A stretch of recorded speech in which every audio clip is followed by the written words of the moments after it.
Capítulo 54.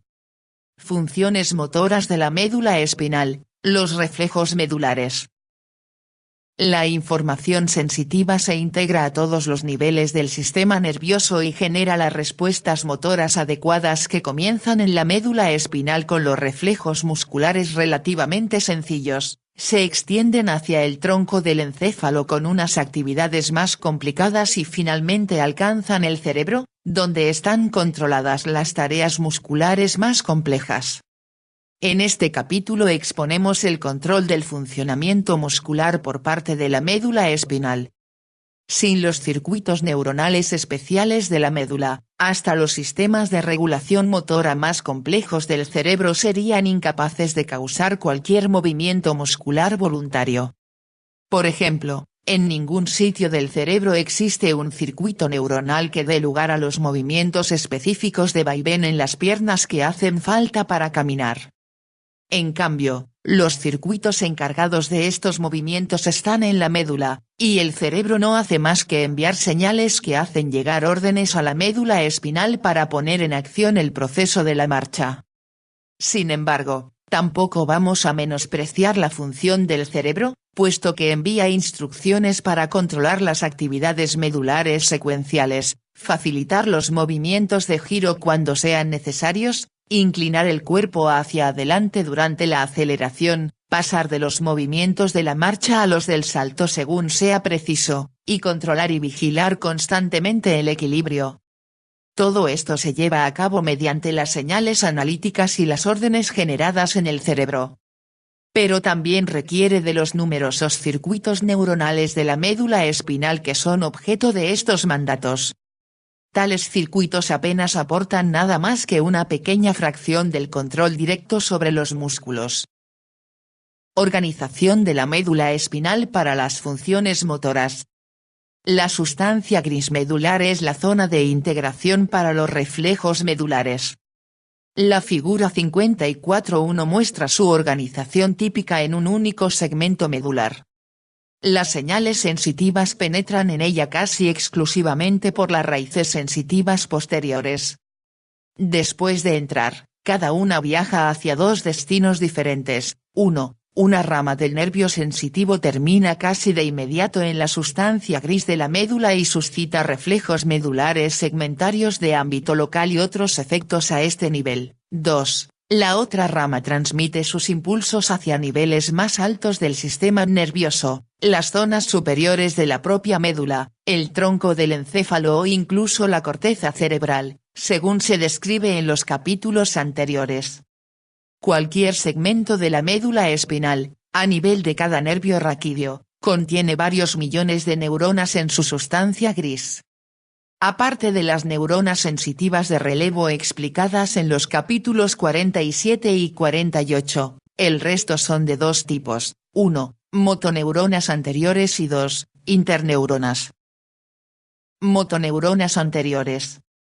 En cada segmento de las astas anteriores de la sustancia gris medular existen varios miles de neuronas cuyas dimensiones son de un 50 a un 100% más grandes que la mayor parte de las demás y se denominan motoneuronas anteriores, figura 54.2. En ellas nacen las fibras nerviosas que salen de la médula a través de las raíces anteriores e inervan directamente las fibras de los músculos esqueléticos. Estas neuronas son de dos tipos: motoneuronas alfa y motoneuronas gamma. Motoneuronas alfa. Las motoneuronas alfa dan origen a unas fibras nerviosas motoras grandes de tipo alfa, con un promedio de 14 micras de diámetro. A lo largo de su trayecto se ramifican muchas veces después de entrar en el músculo e inervan las grandes fibras musculares esqueléticas. La estimulación de una sola fibra nerviosa excita de 3 a varios cientos de fibras musculares esqueléticas a cualquier nivel, que en conjunto reciben el nombre de unidad motora. La transmisión de los impulsos nerviosos hacia los músculos esqueléticos y la estimulación de las unidades motoras musculares se explican en los capítulos 6 y 7.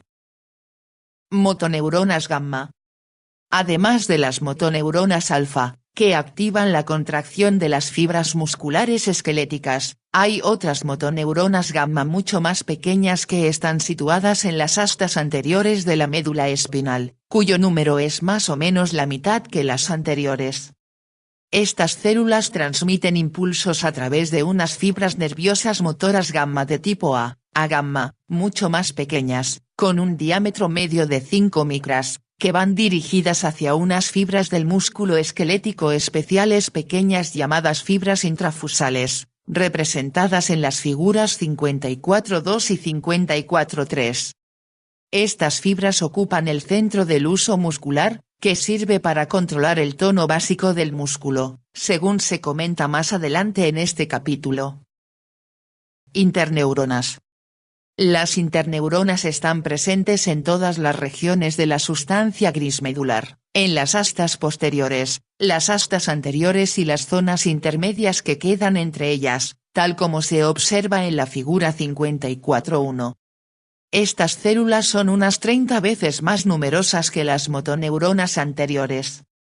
Su tamaño es pequeño y poseen una naturaleza muy excitable, pues con frecuencia exhiben una actividad espontánea capaz de emitir hasta 1500 disparos por segundo. Entre sí presentan múltiples interconexiones y muchas de ellas también establecen sinapsis directas con las motoneuronas anteriores, según se muestra en la figura 54.1. Las conexiones entre las interneuronas y las motoneuronas anteriores son las responsables de la mayoría de las funciones integradoras que cumple la médula espinal y que se explican en el resto del capítulo. En esencia, cualquiera de los distintos tipos de circuitos neuronales descritos en el capítulo 46 existen en los grupos de interneuronas presentes en la médula espinal, como es el caso de los divergentes, los convergentes, los de descarga repetida y otras clases. En este capítulo examinamos muchos de estos diversos circuitos aplicados a la ejecución de actos reflejos específicos por parte de la médula espinal.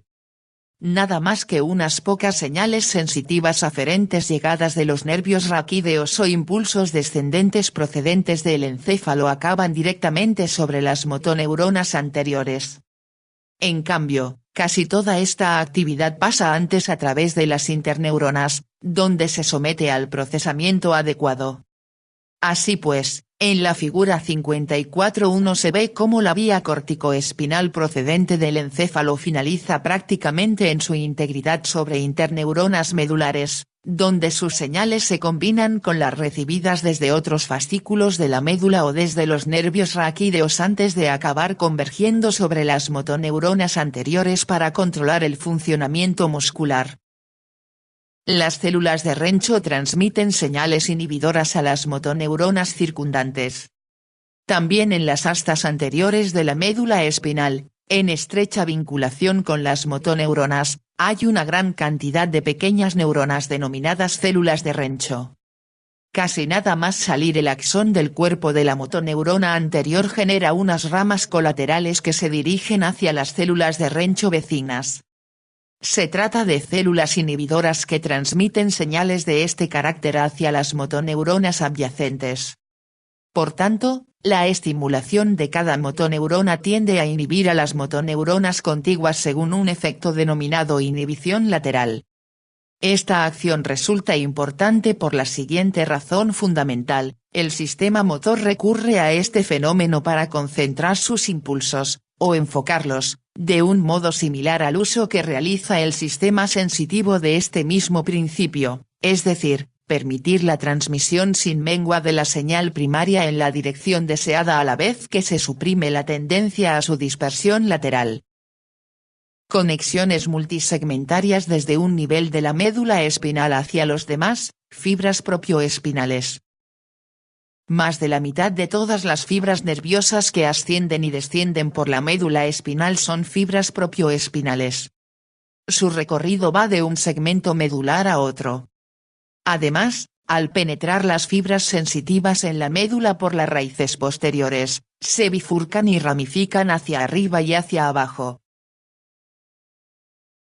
Algunas de las ramas transmiten señales únicamente hasta un segmento o dos de distancia, mientras que otras lo hacen llegando a múltiples segmentos. Estas fibras propioespinales ascendentes y descendentes de la médula suministran una vía para los reflejos multisegmentarios descritos más adelante en este capítulo, como por ejemplo los encargados de coordinar los movimientos simultáneos de las extremidades anteriores y posteriores. Receptores sensitivos musculares, usos musculares y órganos tendinosos de Golgi, y sus funciones en el control muscular. El control adecuado del funcionamiento muscular exige no solo la excitación del músculo por parte de las motoneuronas anteriores de la médula espinal, sino también una retroalimentación permanente con la información sensitiva que llega a ella procedente de cualquier músculo, para indicar su estado funcional en cada momento. Esto es, cuál es la longitud del músculo, cuál su tensión instantánea, y ¿a qué velocidad cambian estas dos variables? Para comunicar esta información, los músculos y sus tendones reciben una inervación abundante por parte de dos tipos especiales de receptores sensitivos. 1. Los usos musculares, ver figura 54.2, que están distribuidos por todo el vientre muscular y envían información hacia el sistema nervioso sobre la longitud del músculo o la velocidad con la que varía esta magnitud. Y 2. Los órganos tendinosos de Golgi, ver figura 54.2 y 54.8, que se encuentran situados en los tendones musculares y transmiten información sobre la tensión tendinosa o su ritmo de cambio. Las señales procedentes de estos dos receptores tienen como propósito exclusivo o casi exclusivo el control muscular intrínseco. Así, operan prácticamente por completo a un nivel subconsciente. Aún así, transmiten una tremenda cantidad de información no solo hacia la médula espinal, sino también hacia el cerebelo e incluso a la corteza cerebral, contribuyendo a que cada una de estas porciones del sistema nervioso intervenga en el control de la contracción muscular. Función receptora del uso muscular. Estructura e inervación motora del uso muscular. En la figura 54.3 está representada la organización del uso muscular. Cada elemento tiene una longitud de 3 a 10 micras.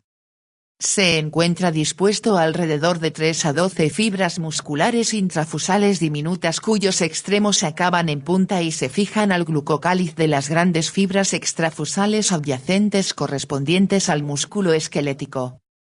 Cualquier fibra muscular intrafusal es una fibra muscular esquelética muy pequeña. Sin embargo, su región central, es decir, el área equidistante entre sus dos extremos, contiene pocos filamentos de actina y miosina o ninguno. Por tanto, esta parte central no se contrae cuando lo hacen sus extremos. En cambio, funciona como un receptor sensitivo, según se describe más adelante. Las porciones finales que sí se contraen reciben su excitación de fibras nerviosas motoras gamma de tamaño reducido que nacen en las pequeñas motoneuronas gamma de tipo A, situadas en las astas anteriores de la médula espinal, tal como se explica más adelante. Estas fibras nerviosas motoras gamma también se denominan fibras eferentes gamma, en contraposición a las fibras eferentes alfa grandes, fibras nerviosas alfa de tipo A, que inervan el músculo esquelético extrafusal. Inervación sensitiva del uso muscular. La porción receptora del uso muscular se localiza en su parte central. En esta zona, las fibras musculares intrafusales carecen de los elementos contráctiles miosina y actina. Tal como se muestra en la figura 54.3 y con mayor detalle en la figura 54.4, en esta región nacen las fibras sensitivas. Su estimulación procede del estiramiento de dicha porción intermedia del uso. Es fácil comprobar que el receptor del uso muscular puede excitarse por dos mecanismos. 1. El alargamiento del músculo en su conjunto estira la porción intermedia del uso y por tanto, estimula al receptor. 2.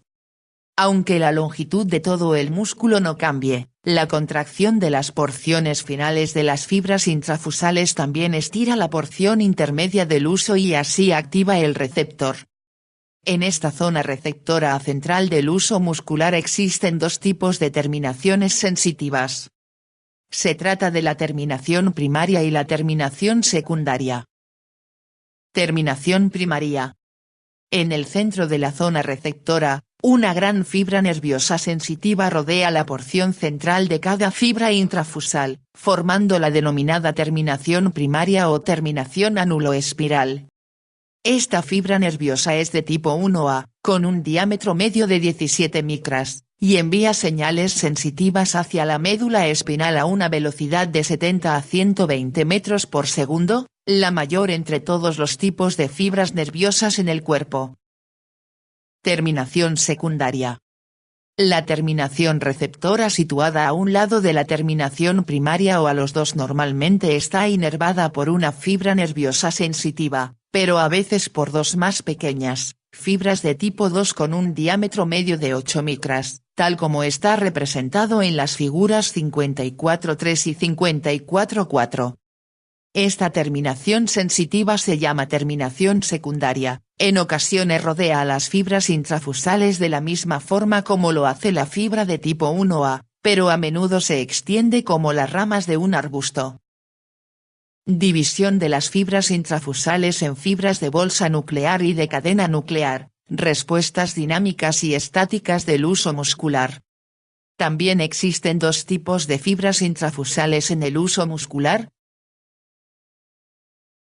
1. Las fibras musculares de bolsa nuclear, de 1 a 3 en cada uso, en las que varios núcleos de las fibras musculares se encuentran agregados en bolsas ensanchadas que se encuentran en la porción central de la zona receptora, según está representado en la fibra superior de la figura 54.4, y 2. Las fibras de cadena nuclear, de 3 a 9, cuyo diámetro y su longitud miden más o menos la mitad que en el caso de las fibras de bolsa nuclear y cuyos núcleos están alineados formando una cadena a lo largo de toda la región receptora, según muestra la fibra inferior de la figura.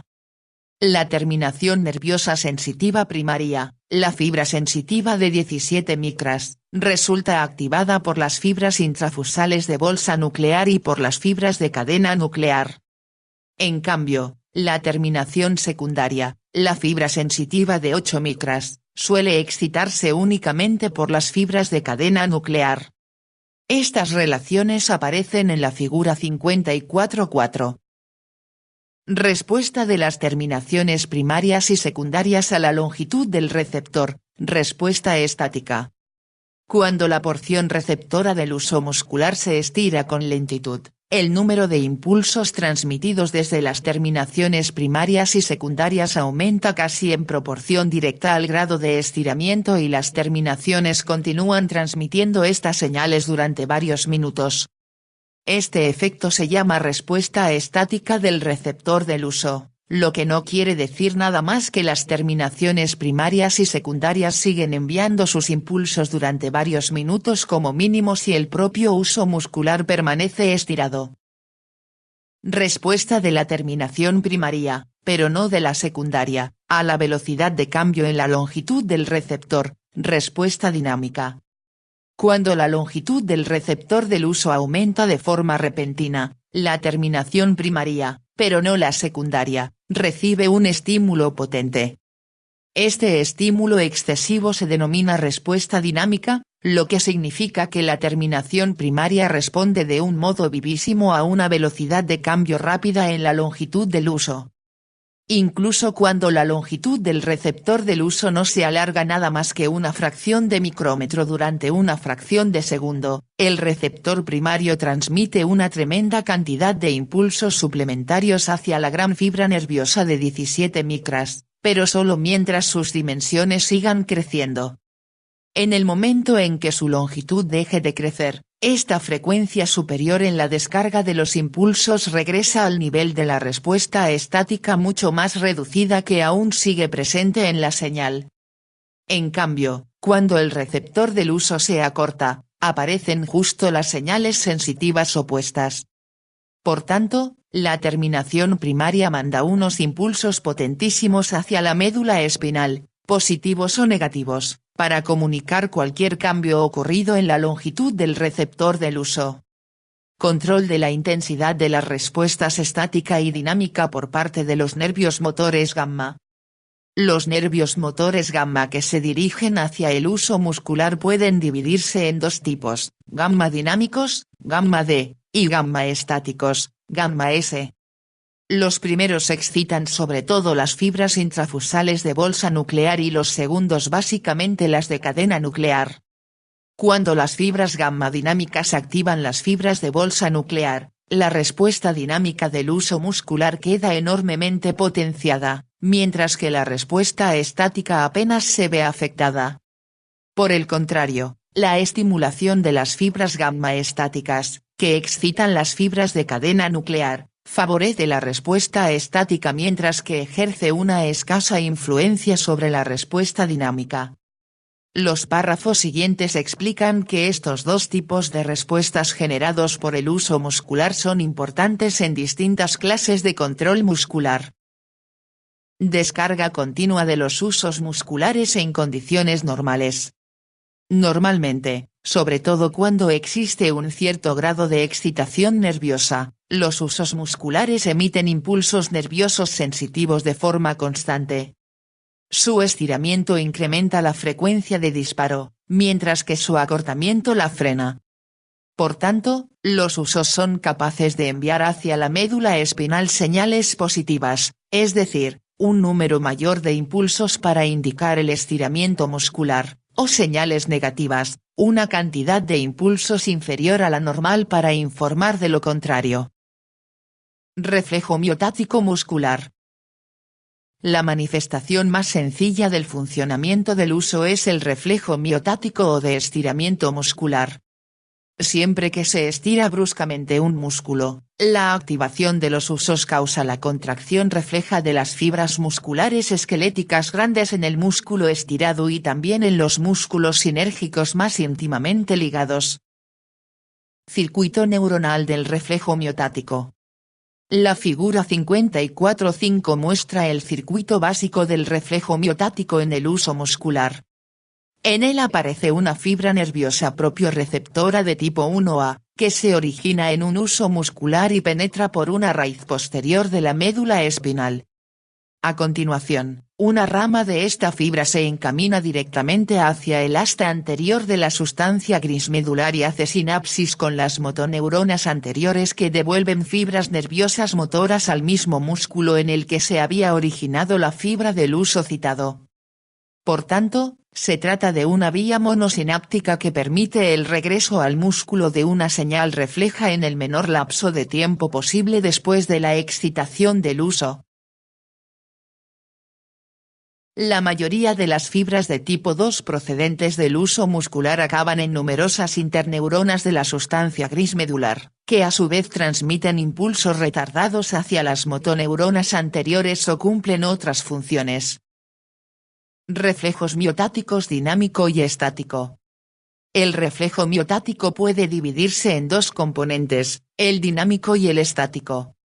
El reflejo miotático dinámico surge con la potente señal dinámica transmitida desde las terminaciones sensitivas primarias de los usos musculares, originada por su estiramiento o distensión rápida. Esto es, cuando un músculo se estira o se distiende bruscamente, se transmite un impulso potente hacia la médula espinal, esto provoca instantáneamente una enérgica contracción refleja, o un descenso de la contracción, en el mismo músculo del que nació la señal. Por tanto, el reflejo sirve para oponerse a los cambios súbitos sufridos en la longitud muscular. El reflejo miotático dinámico finaliza una fracción de segundo después de que el músculo se haya estirado, o distendido, hasta alcanzar su nueva longitud, pero después le sigue un reflejo miotático estático más débil que se mantiene un periodo prolongado desde ese instante. Este reflejo deriva de las señales receptoras estáticas continuas transmitidas por las terminaciones primarias y secundarias. La importancia del reflejo miotático estático radica en que produce un grado de contracción muscular que puede mantenerse razonablemente constante, excepto cuando el sistema nervioso de la persona desee específicamente otra cosa. Función amortiguadora de los reflejos miotáticos dinámico y estático. Una misión especialmente importante del reflejo miotático es su capacidad para evitar las oscilaciones o las sacudidas en los movimientos corporales. Se trata de una función amortiguadora o suavizadora, según se explica en el párrafo siguiente. Mecanismo amortiguador para suavizar la contracción muscular. Los impulsos de la médula espinal muchas veces se transmiten hasta un músculo según un patrón irregular, con un aumento de su intensidad que dura unos pocos milisegundos y después un descenso, que se sigue de un cambio a otro nivel distinto, etc. Cuando el aparato del uso muscular no funciona satisfactoriamente, la contracción del músculo adquiere un carácter entrecortado durante el curso de dicha señal. Este efecto se muestra en la figura 54.6. En la curva A, el reflejo del uso muscular correspondiente al músculo activado permanece intacto. Obsérvese que la contracción es relativamente suave, aun cuando la excitación del nervio motor dirigido al músculo sigue a una frecuencia lenta tan solo de 8 impulsos por segundo. La curva B representa el mismo experimento en un animal al que se habían cortado los nervios sensitivos del uso muscular 3 meses antes. Advierta que la contracción muscular es irregular. Por tanto, la curva A pone de manifiesto gráficamente la capacidad del mecanismo amortiguador para suavizar las contracciones musculares, incluso en el caso de que los impulsos aferentes primarios para el sistema motor muscular estén llegando entrecortados. Este efecto también puede denominarse función de promediado de la señal en el reflejo del uso muscular. Intervención del uso muscular en la actividad motora voluntaria.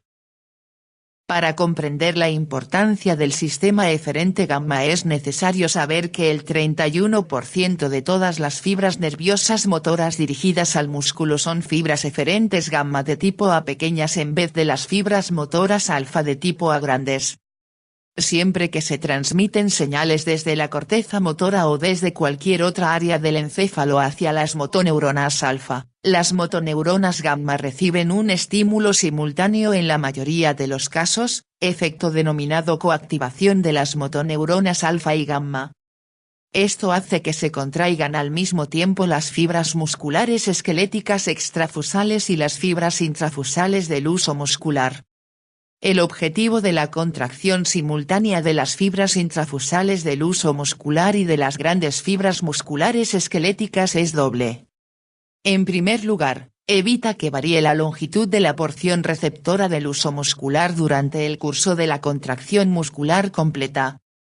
Por tanto, la coactivación impide que el reflejo miotático muscular se oponga a la contracción del músculo. En segundo lugar, mantiene la oportuna función amortiguadora del uso, al margen de cualquier cambio en la longitud del músculo.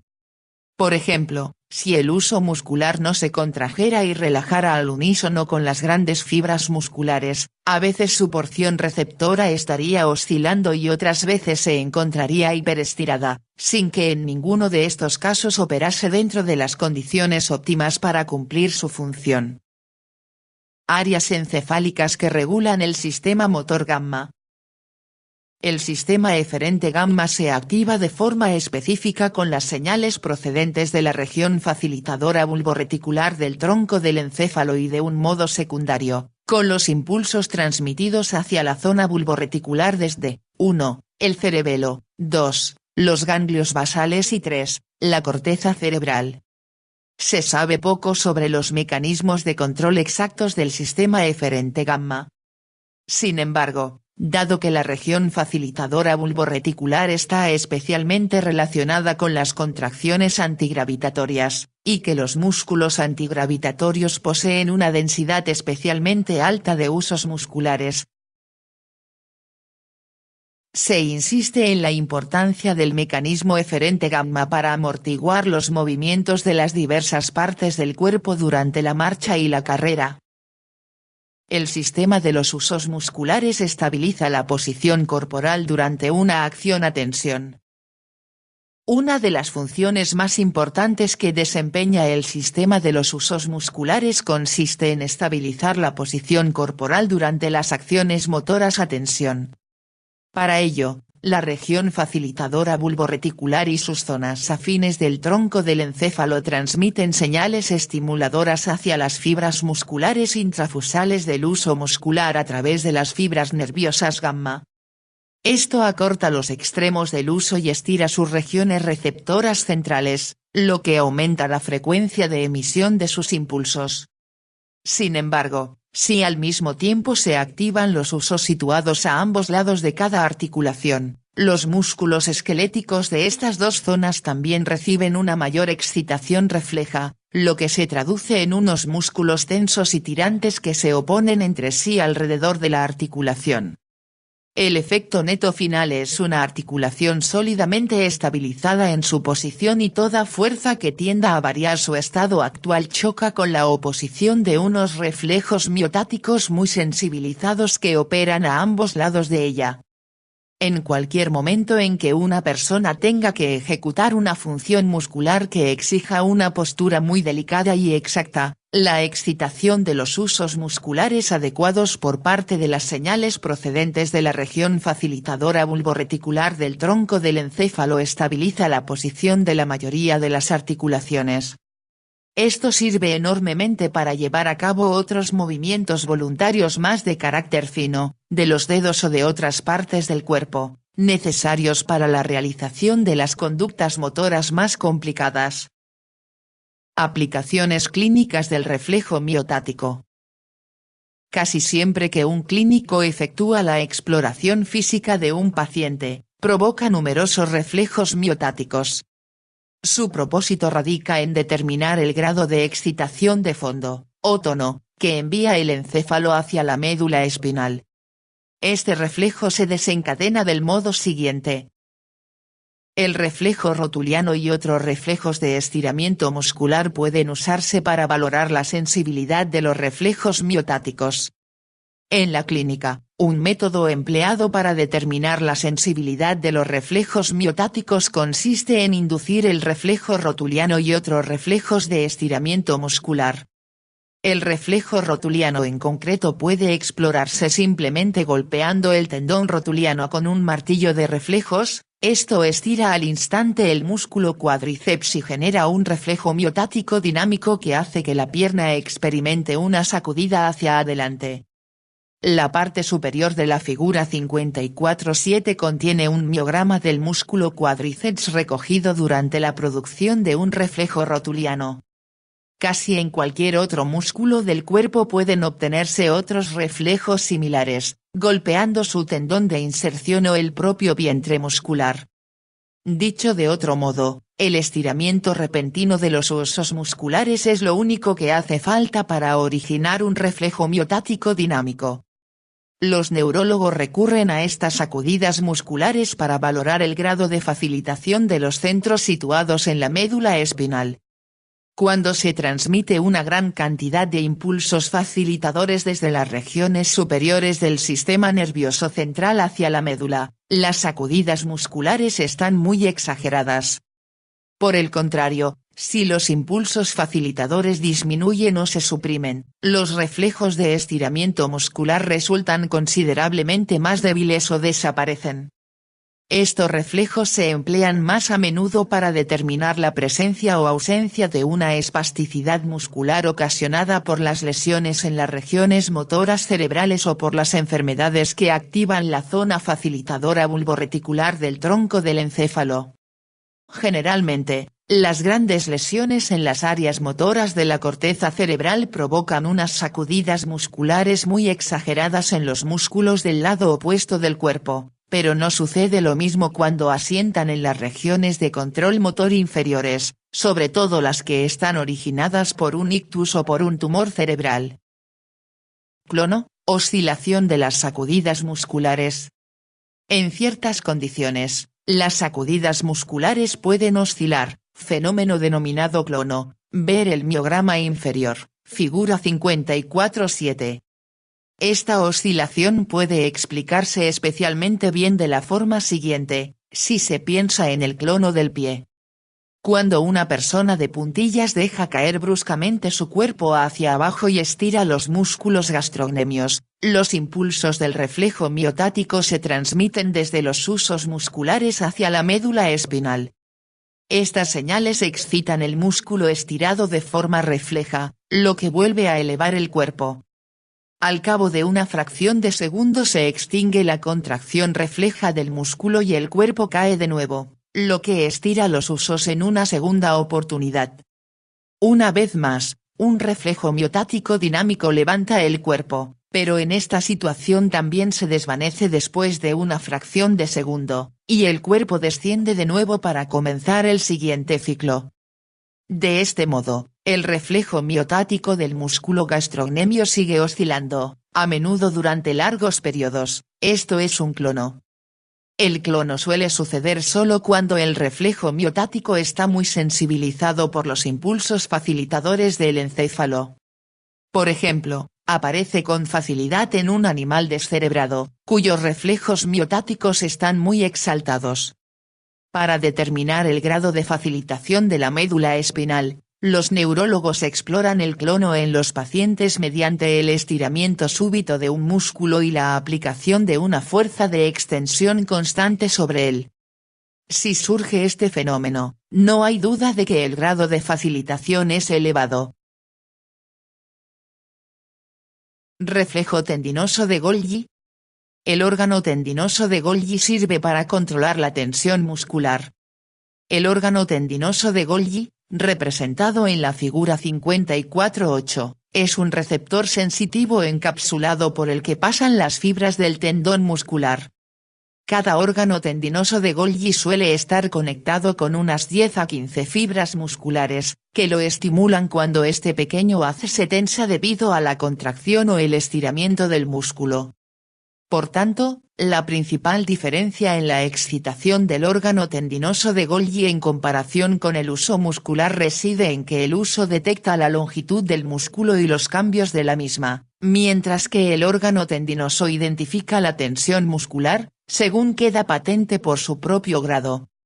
El órgano tendinoso, lo mismo que el receptor primario del huso muscular, ofrece una respuesta dinámica y una respuesta estática, siendo potente su reacción cuando la tensión muscular aumenta bruscamente, la respuesta dinámica, pero calmándose en cuestión de una fracción de segundo hasta un nivel constante de disparo más bajo que casi es directamente proporcional al valor de esta variable, la respuesta estática. Así pues, el órgano tendinoso de Golgi aporta al sistema nervioso una información instantánea sobre el grado de tensión en cada pequeño segmento de cualquier músculo. Transmisión de impulsos desde el órgano tendinoso hacia el sistema nervioso central. Las señales procedentes del órgano tendinoso se transmiten a través de fibras nerviosas grandes de conducción rápida de tipo 1B, con un diámetro medio de 16 micras, tan solo un poco más pequeñas que las correspondientes a las terminaciones primarias del huso muscular. Tales fibras, igual que en el caso de estas últimas, envían impulsos hacia las zonas locales de la médula y después de hacer sinapsis en el asta posterior, siguen a través de las vías de fibras largas, como los fascículos espinocerebelosos dirigidos hacia el cerebelo, y todavía a través de otros fascículos más hacia la corteza cerebral. Las señales medulares locales estimulan una sola interneurona inhibidora que actúa sobre la motoneurona anterior. Este circuito local inhibe directamente el músculo correspondiente sin influir sobre los músculos adyacentes. La relación que mantienen los impulsos dirigidos hacia el encéfalo con el funcionamiento del cerebelo y de otras regiones encefálicas dedicadas al control muscular se explica en el capítulo 56. Naturaleza inhibidora del reflejo tendinoso y su importancia. Cuando los órganos tendinosos de Golgi de un tendón muscular se estimulan al aumentar la tensión en el músculo al que están conectados, sus señales se transmiten hacia la médula espinal para provocar unos efectos reflejos en el músculo correspondiente. Este reflejo tiene un carácter plenamente inhibidor. Por tanto, aporta un mecanismo de retroalimentación negativa que impide la producción de una tensión excesiva en el propio músculo. Si la tensión aplicada sobre el músculo y por tanto, sobre el tendón se vuelve intensísima, el efecto inhibidor originado por el órgano tendinoso puede llegar a ser tan grande que conduzca a una reacción brusca en la médula espinal capaz de causar la relajación instantánea de todo el músculo. Este efecto se llama reacción de alargamiento, quizás sea un mecanismo protector para evitar el desgarro del músculo o el arrancamiento del tendón en sus inserciones óseas. Por ejemplo, sabemos que la estimulación eléctrica directa de los músculos en el laboratorio, que no puede ser contrarrestada por este reflejo negativo, a veces puede ocasionar estos efectos destructivos. Posible misión del reflejo tendinoso con el fin de igualar la fuerza de contracción entre las fibras musculares. Otra probable función del reflejo tendinoso de Golgi consiste en igualar las fuerzas de contracción de las distintas fibras musculares. A saber, aquellas fibras que ejerzan una tensión excesiva quedan inhibidas por su intervención, mientras que las que produzcan una tensión demasiado ligera reciben una mayor excitación debido a la ausencia de la inhibición refleja. Esto dispersa la carga muscular entre todas las fibras e impide la lesión de zonas aisladas de un músculo donde una pequeña cantidad de fibras pudiera verse sobrecargada. Función de los usos musculares y los órganos tendinosos de Golgi en combinación con el control motor desde niveles cerebrales superiores. Aunque hemos insistido en el cometido de los usos musculares y los órganos tendinosos de Golgi para controlar la función motora en la médula espinal, estos dos órganos sensitivos también informan a los centros de control motor superiores sobre los cambios instantáneos que tienen lugar en los músculos. Por ejemplo, los fascículos espinocerebelosos dorsales transportan datos inmediatos de los usos musculares y de los órganos tendinosos de Golgi directamente hacia el cerebelo con una velocidad de conducción cercana a 120 metros por segundo, la más rápida en cualquier punto del encéfalo o de la médula espinal. Otras vías más transmiten un contenido semejante hacia las regiones reticulares del tronco del encéfalo y en menor medida, a lo largo de todo el recorrido hasta las áreas motoras de la corteza cerebral. Según se explica en los capítulos 55 y 56, la información de estos receptores resulta decisiva para controlar por retroalimentación las señales motoras que nacen en todas estas regiones. Reflejo flexor y reflejos de retirada. En el animal espinal o descerebrado es fácil que prácticamente cualquier tipo de estímulo sensitivo cutáneo de los miembros haga que sus músculos flexores se contraigan, lo que permite retirar la extremidad del objeto estimulador. Esto se llama reflejo flexor. En su forma clásica, el reflejo flexor se suscita con mayor potencia mediante la estimulación de las terminaciones para el dolor, como sucede con un pinchazo, el calor o una herida, razón por la que también se le denomina reflejo nociceptivo, o simplemente reflejo al dolor. La activación de los receptores para el tacto también puede despertar un reflejo flexor más débil y menos prolongado. Si cualquier parte del cuerpo aparte de las extremidades recibe un estímulo doloroso, esa porción se alejará del estímulo en correspondencia, pero el reflejo puede no quedar limitado a los músculos flexores, aun cuando sea básicamente el mismo tipo de fenómeno. Por tanto, cualquiera de los múltiples patrones que adoptan en las diferentes regiones del organismo se llama reflejo de retirada. Mecanismo neuronal del reflejo flexor. El lado izquierdo de la figura 54.9 muestra las vías neuronales responsables del reflejo flexor. En este caso, se aplica un estímulo doloroso sobre la mano, a raíz de ello, se activan los músculos flexores del brazo, lo que aparta la mano de la fuente de dolor. Las vías para desencadenar el reflejo flexor no llegan directamente a las motoneuronas anteriores sino que, por el contrario, alcanzan antes al conjunto de interneuronas de la médula espinal y solo de un modo secundario las motoneuronas. El circuito más corto posible es una vía de 3 o 4 neuronas, sin embargo, La mayoría de las señales de este reflejo atraviesan muchas más células y abarcan los siguientes tipos de circuitos básicos. 1. Circuitos divergentes con el fin de diseminar el reflejo hasta los músculos necesarios para efectuar la retirada. 2. Circuitos destinados a inhibir a los músculos antagonistas, llamados circuitos de inhibición recíproca. Y 3. Circuitos para provocar una posdescarga que dure muchas fracciones de segundo después de finalizar el estímulo. La figura 5410 ofrece el miograma típico de un músculo flexor durante un reflejo de este tipo. En un plazo de unos pocos milisegundos después de que empiece a ser estimulado un nervio doloroso, aparece la respuesta flexora. A continuación, durante los siguientes segundos, el reflejo comienza a fatigarse, lo que resulta característico básicamente de todos los reflejos integradores complejos de la médula espinal. Finalmente, una vez que concluye el estímulo, la contracción muscular vuelve a la situación inicial, pero, debido a la posdescarga, esto tarda muchos milisegundos en ocurrir. La duración de la posdescarga depende de la intensidad del estímulo sensitivo que suscitó el reflejo. Un estímulo táctil suave casi no origina ninguna posdescarga en absoluto, pero después de un estímulo doloroso intenso puede prolongarse un segundo o más tiempo. La posdescarga que se produce en el reflejo flexor se debe casi con seguridad a los dos tipos de circuitos de descarga repetida explicados en el capítulo 46. Los estudios electrofisiológicos indican que su presencia inmediata, con una duración de unos 6 a 8 milisegundos, obedece al disparo repetido de las propias interneuronas excitadas. Asimismo, después de los estímulos dolorosos intensos aparece una posdescarga prolongada, como resultado prácticamente seguro de las vías recurrentes que inician la oscilación en los circuitos de interneuronas reverberantes.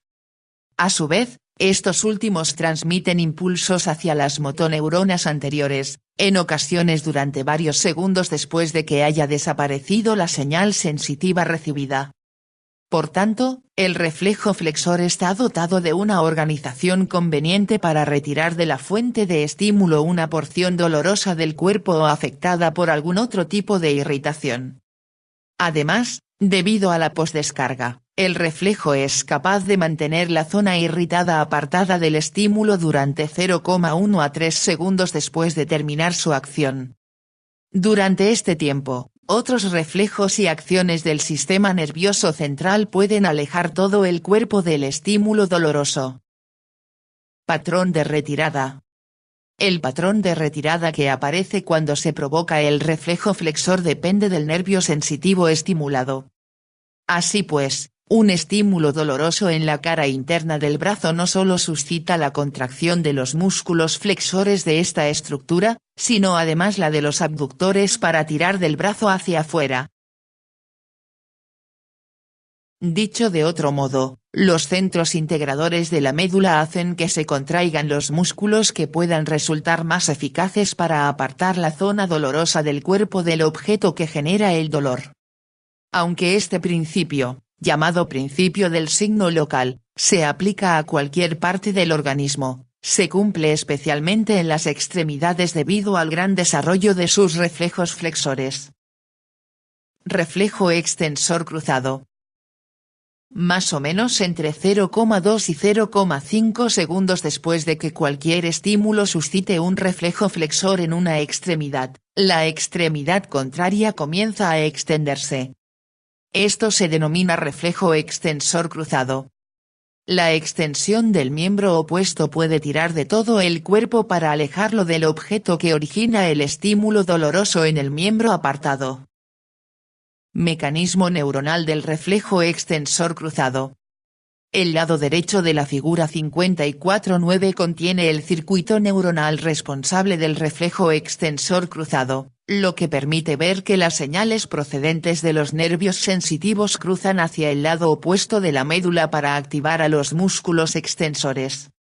Dado que este reflejo no suele comenzar hasta unos 200 a 500 milisegundos después de haber comenzado el estímulo doloroso inicial, No hay duda de que en el circuito formado entre la neurona sensitiva aferente y las motoneuronas del lado contrario de la médula encargadas de la extensión cruzada participan muchas interneuronas. Una vez que ha desaparecido el estímulo doloroso, el reflejo extensor cruzado presenta un periodo de posdescarga aún más largo que en el caso del reflejo flexor. Una vez más, se cree que esta extensa posdescarga deriva de los circuitos reverberantes establecidos entre las interneuronas. La figura 5411 muestra un miograma típico recogido en un músculo que interviene en un reflejo extensor cruzado. En él se observa la latencia relativamente larga antes de que comience el reflejo y la posdescarga prolongada al final del estímulo. Esta última resulta provechosa para mantener la zona corporal dañada apartada del objeto doloroso hasta que otras reacciones nerviosas hagan que se aleje todo el cuerpo. Inhibición e inervación recíprocas. Anteriormente hemos afirmado varias veces que la excitación de un grupo de músculos normalmente está asociada a la inhibición de otro grupo. Por ejemplo, cuando un reflejo miotático activa un músculo, a menudo inhibe simultáneamente a sus antagonistas. Este es el fenómeno de la inhibición recíproca y el circuito neuronal que da lugar a una relación de este tipo se llama de inervación recíproca. En este mismo sentido, suelen existir relaciones recíprocas entre los músculos de los dos lados del cuerpo, tal como queda ejemplificado por los reflejos musculares flexores y extensores antes descritos. La figura 5412 muestra un ejemplo típico de inhibición recíproca. En este caso, se provoca un reflejo flexor de intensidad moderada pero de larga duración en una extremidad del cuerpo. Mientras aún está siendo suscitado, se despierta un reflejo flexor todavía más acusado en la extremidad del lado opuesto. Este reflejo más potente envía unas señales inhibidoras recíprocas al miembro inicial y reduce su grado de flexión. Finalmente, la eliminación del reflejo más enérgico permite que el reflejo primitivo recupere su intensidad previa. Reflejos posturales y locomotores. Reflejos posturales y locomotores de la médula. Reacción de apoyo positiva. La presión sobre la almohadilla plantar de un animal descerebrado hace que la extremidad se extienda contra la fuerza aplicada así sobre la pata. En efecto, este reflejo es tan enérgico que si se pone de pie a un animal cuya médula espinal se haya cortado transversalmente hace varios meses, es decir, después de que sus reflejos se hayan visto exaltados, a menudo tensa lo suficiente las extremidades como para soportar el peso del cuerpo. Este reflejo se llama reacción de apoyo positiva. La reacción de apoyo positiva implica un circuito de interneuronas complejo, semejante a los circuitos responsables de los reflejos flexor y extensor cruzado. El punto de presión sobre la almohadilla plantar determina la dirección con la que se extenderá el miembro. Su aplicación sobre un lado causa la extensión en esa misma dirección, efecto denominado reacción del imán. Esto sirve para impedir que el animal se caiga hacia ese lado. Reflejos medulares de enderezamiento. Cuando un animal espinal está tendido sobre su costado, realizará movimientos descoordinados para tratar de incorporarse. Esto se llama reflejo de enderezamiento medular. Dicho fenómeno pone de manifiesto que la integración de algunos reflejos relativamente complejos asociados a la postura tiene lugar en la médula espinal.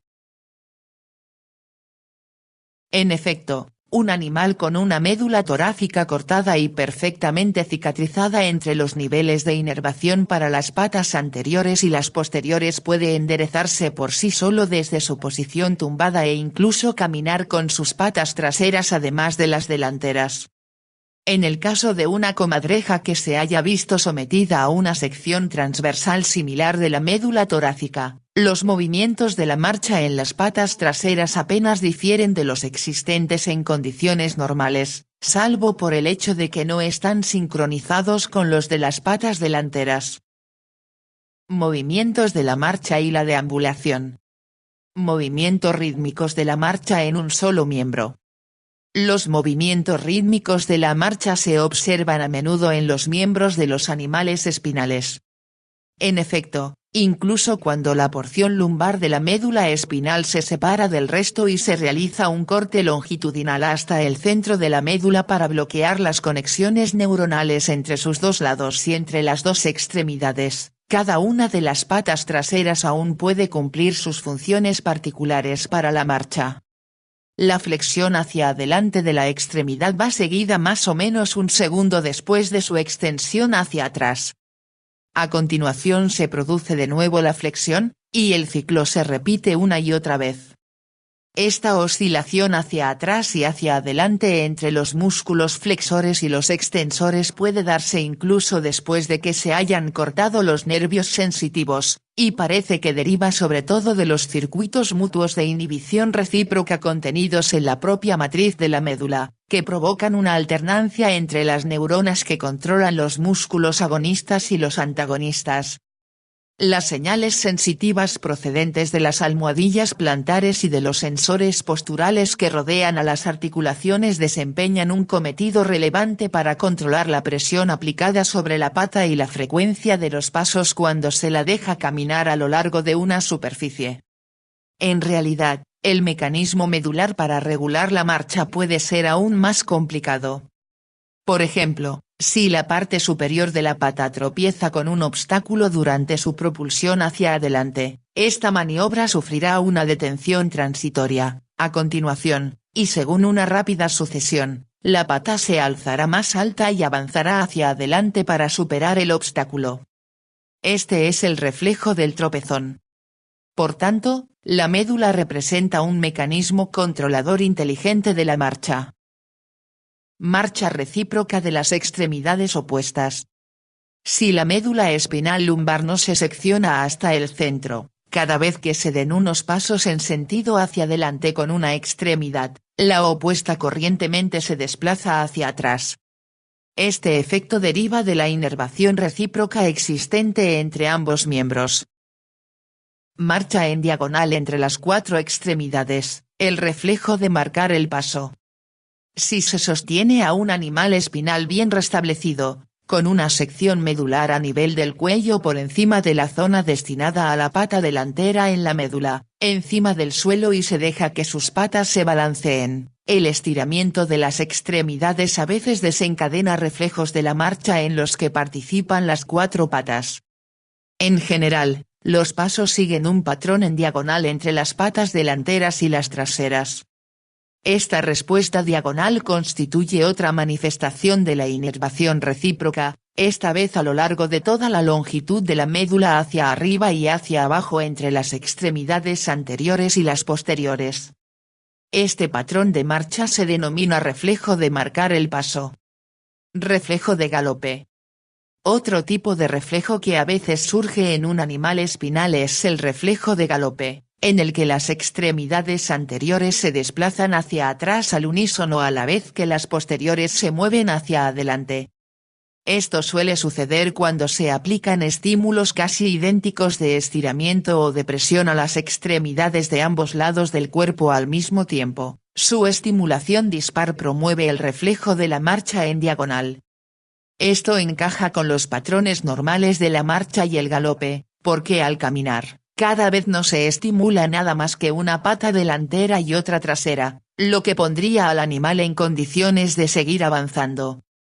En cambio, al golpear el suelo durante el galope, las dos extremidades anteriores y las dos posteriores se estimulan más o menos por igual, esto le deja listo para continuar galopando y por tanto, mantener este patrón de movimiento. Reflejo de rascado. Un reflejo medular especialmente importante en algunos animales es el reflejo de rascado, que se pone en marcha cuando se percibe una sensación de prurito o de cosquilleo. Abarca dos funciones: 1, una sensibilidad postural que permite a la garra o la zarpa encontrar el punto exacto de irritación sobre la superficie del cuerpo y 2, un movimiento de vaivén para el rascado. La sensibilidad postural del reflejo de rascado es una función muy evolucionada. Si se mueve una pulga por una región tan anterior como el hombro de un animal espinal, la garra posterior aún es capaz de encontrar este punto, pese a que para poder alcanzarlo han de contraer 19 músculos a la vez en la extremidad según un patrón preciso. Para complicar todavía más este reflejo, cuando la pulga cruza la línea media, la primera garra deja de rascar y la opuesta comienza sus movimientos de vaivén y acaba por encontrarla. El movimiento de vaivén, igual que los movimientos de la marcha para la locomoción, implica circuitos de inervación recíproca que den lugar a la oscilación. Reflejos medulares que causan un espasmo muscular. En el ser humano, muchas veces se observan espasmos musculares locales. En múltiples casos, si no en la mayoría, el dolor localizado es la causa de este fenómeno. Espasmo muscular producido por una fractura ósea. En los músculos que rodean a un hueso fracturado aparece un tipo de espasmo importante desde el punto de vista clínico. El espasmo obedece a los impulsos dolorosos puestos en marcha desde los extremos del hueso roto, que hacen que los músculos en torno a esta zona experimenten una contracción tónica.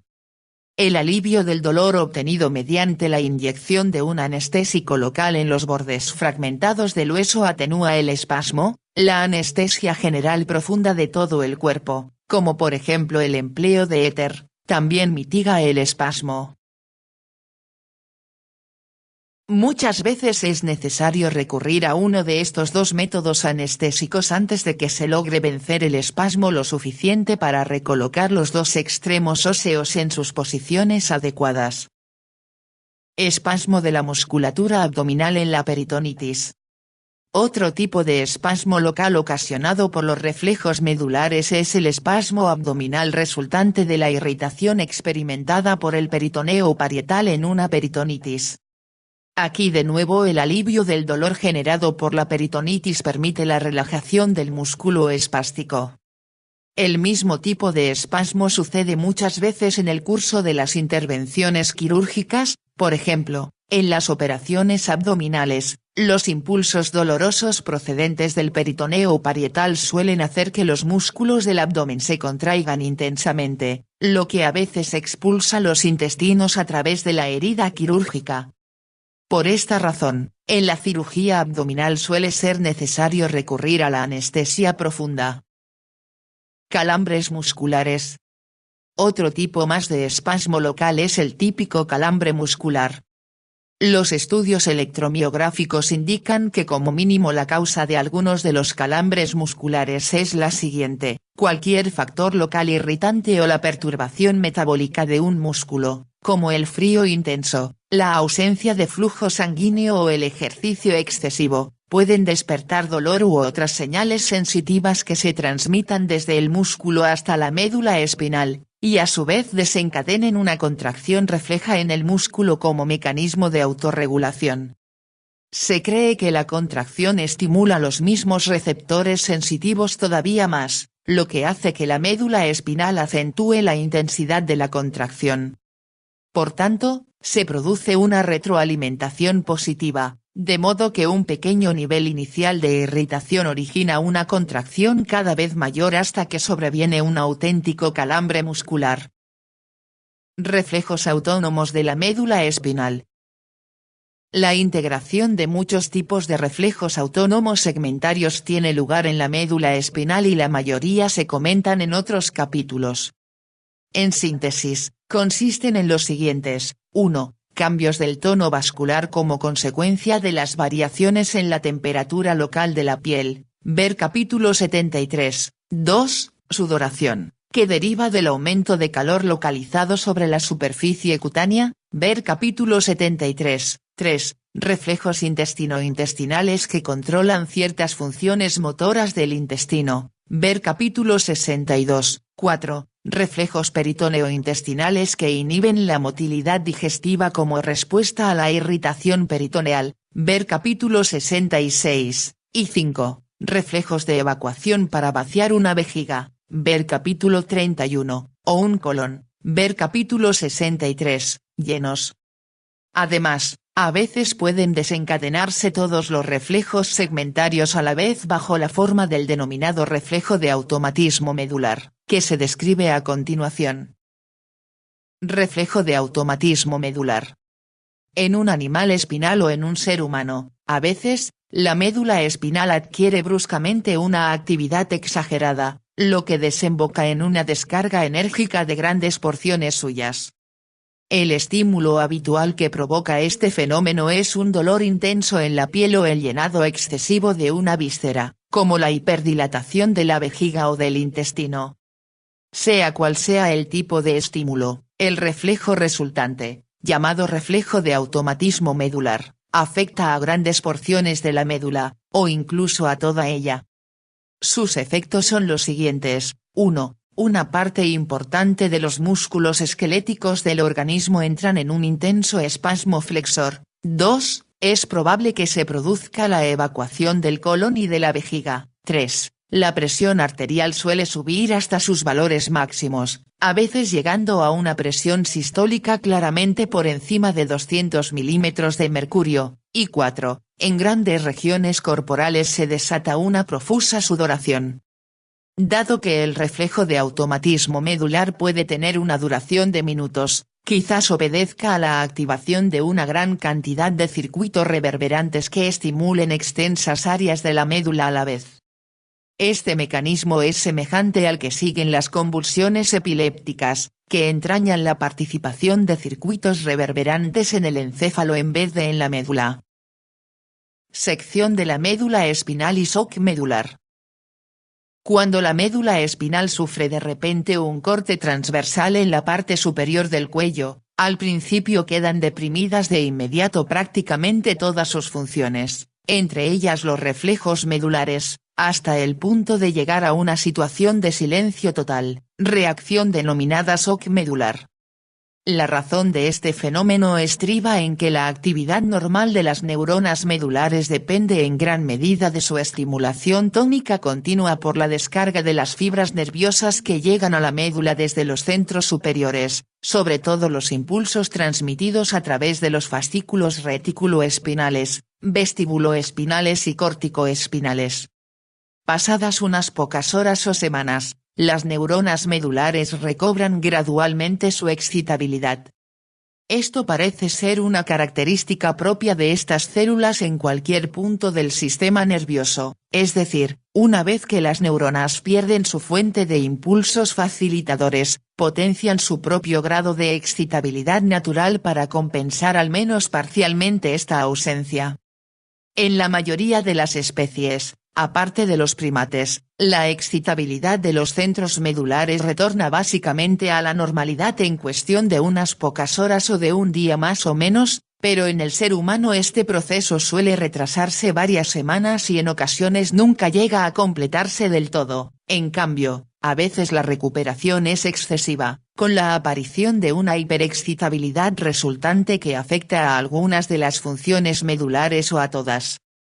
Parte de las funciones medulares que se ven alteradas específicamente durante el shock medular o después son las siguientes. 1. Al comienzo del shock medular, la presión arterial desciende al instante de forma radical, a veces se reduce hasta 40 milímetros de mercurio, lo que deja ver que la actividad del sistema nervioso simpático queda bloqueada casi hasta su extinción. La presión suele ascender hasta sus valores normales en cuestión de unos pocos días, incluso en el ser humano. 2. Todos los reflejos musculares esqueléticos integrados en la médula espinal resultan bloqueados durante las etapas iniciales del shock.